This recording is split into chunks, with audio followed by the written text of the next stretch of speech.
مقام و مرتبہ کا اظہار کرتے ہوئے آپ نے ارشاد فرمایا جُعِلَتْ لِيَ الْأَرْضُ مَسْجِدًا وَطَهُورًا، رب تعالیٰ نے میرے لیے تمام زمین کو سجدہ گاہ اور پاک بنایا۔ پہلے عبادت کے لیے جگہ خاص ہوا کرتی تھی، بندگی کے لیے جگہ خاص ہوا کرتی تھی، اللہ رب العزت کے حضور قیام کرنے کے لیے جگہ خاص ہوا کرتی تھی، مگر یہ میرے آقا کریم صلی اللہ علیہ وسلم کی جلوہ گری کی برکت ہے، سید المرسلین صلی اللہ علیہ وسلم کے قدم رنجہ فرمانے کی برکت ہے کہ اللہ رب العزت نے ساری زمین کو پاک بھی فرما دیا اور سجدہ گاہ بھی فرشاد فرما۔ کسان اپنے کھلیانوں میں ہل چلا رہا ہے، نماز کا وقت ہو گیا، وضو کیا، اسی جگہ پر سجدہ کرنے کی اجازت ہے۔ تاجر اپنی کاروبار کی جگہ پر بیٹھا ہے، دکان کے اندر آذان ہو گئی،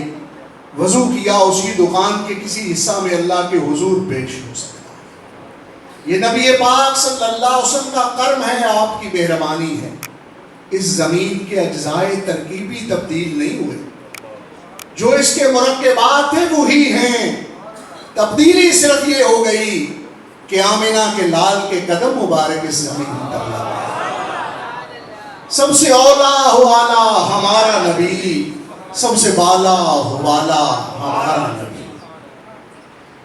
نبی پاک صاحب الاولاق صلی اللہ علیہ وسلم نے اپنے اختصاصات کا ذکر کرتے ہوئے،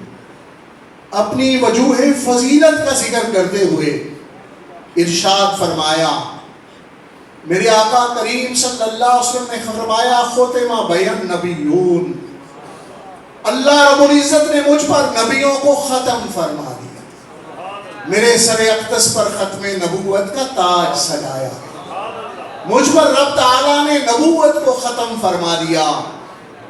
یہ بھی نبی پاک صلی اللہ علیہ وسلم کے اختصاصات میں سے ایک اختصاص، شانوں میں سے ایک شان ہے۔ حضرت آدم صفی اللہ سے لے کر سیدنا عیسیٰ روح اللہ تک سارے انبیاء علیہ السلام ہمارے سروں کا تاج ہیں، ہمارے دلوں کی ٹھنڈک ہیں، ہمارے آنکھوں کی ٹھنڈک ہیں، مگر جناب آدم علیہ السلام سے لے کر عیسیٰ روح اللہ تک کسی کے سر اقدس پر ختم نبوت کا تاج نہیں سجایا گیا۔ 1,24,000 قوموں میں انبیاء علیہ السلام میں سے اگر ختم نبوت کی شان عطا فرمائی گئی تو میرے آقا کریم صلی اللہ علیہ وسلم کو عطا۔ سب سے اولا ہو آلہ ہمارا نبی، سب سے بالا ہو بالا ہمارا نبی۔ معزز سامعین، یہاں تک کہ محققین نے تو عقیدہ ختم نبوت پر کلام کرتے ہوئے کمال فرما دیا۔ علامہ خیر آبادی رحمہ اللہ نے ایک رسالہ نبی پاک صلی اللہ علیہ وسلم کی شان و عظمت کے حوالہ سے تحریر فرمایا کہ نبی پاک صلی اللہ علیہ وسلم کی مثل زمانے کے اندر نہیں ہو سکتی۔ رسالے کا نام ہے امتناع النظیر۔ صرف یہ نہیں کہ ہو نہیں سکتی، یہاں تک علامہ خیر آبادی رحمہ اللہ نے فرما دیا کہ اگر رب تعالیٰ چاہے بھی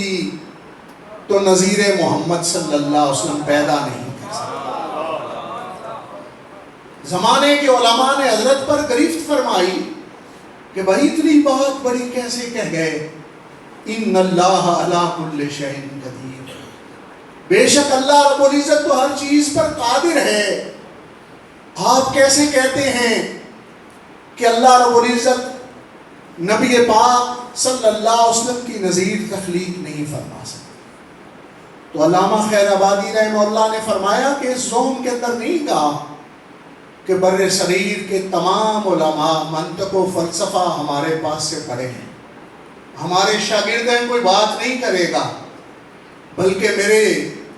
علم کا یہ نتیجہ فکر ہے،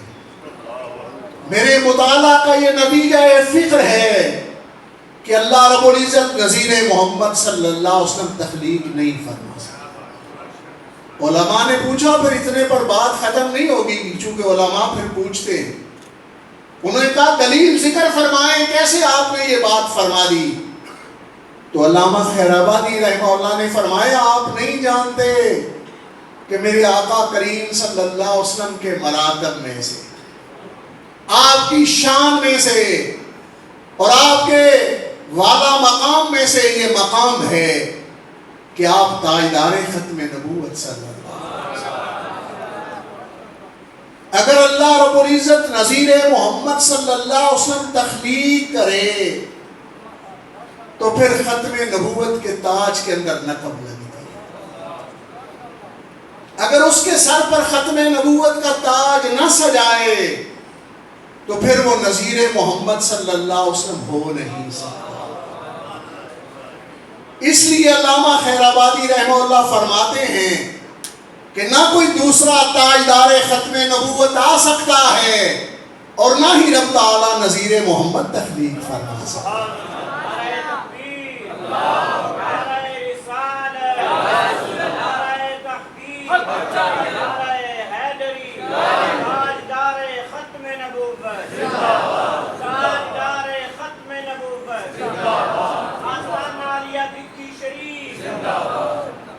سب سے اولا والا ہمارا نبی، سب سے بالا والا ہمارا نبی۔ معزز حاضرین، میں پہلے عرض کر چکا ہوں کہ ختم نبوت کا عقیدہ ضروریات دین میں سے المعتقد کے اندر یہاں تک لکھا گیا کہ ختم نبوت کا عقیدہ اس قدر نصی اور قطعی ہے کہ اگر جھوٹا داعی نبوت آ جائے اور وہ ہمارے سامنے دعوی نبوت کرے، ہم اس سے دلیل طلب کریں، تو یہ جب دلیل طلب کریں گے تو یہ دلیل طلب کرنا کفر لازم ہے۔ اس قدر ختم نبوت کا عقیدہ صریح اور وضاحت کے ساتھ بیان ہوا ہے کہ اس پر جھوٹے داعی نبوت سے دلیل بھی طلب نہیں کرنی، اس سے معجزہ بھی نہیں طلب کرنا، یہاں تک کہ جھوٹا داعی نبوت جب